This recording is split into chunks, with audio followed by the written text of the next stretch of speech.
ADRE পৰীক্ষাৰ প্ৰসংগতে মই উল্লেখ কৰিব খুজিছোঁ যে এডিআৰইৰ চতুৰ্থ বৰ্গৰ পৰীক্ষাৰ বাবে এতিয়া এটা অৰেল টেষ্ট হ'ব। এই অৰেল টেষ্ট আমি জুন মাহত অনুষ্ঠিত কৰিম। লগে লগে এডিআৰইৰ তৃতীয় বৰ্ষৰ পাছ কৰা ছাত্ৰ ছাত্ৰীসকল বা যুৱক যুৱতীসকলৰ বাবে এটা স্কিল টেষ্ট হ'ব। সেই স্কিল টেষ্টটো আমি অহা জুন মাহত আমি আৰম্ভ কৰিম।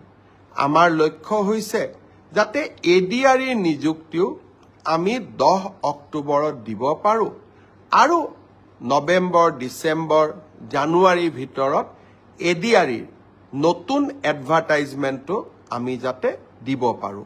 অৰ্থাৎ আমি আমাৰ যুৱক যুৱতীসকলৰ মাজত আশাৰ বন্তি গছি আমি জ্বলাই ৰাখিব খুজিছোঁ।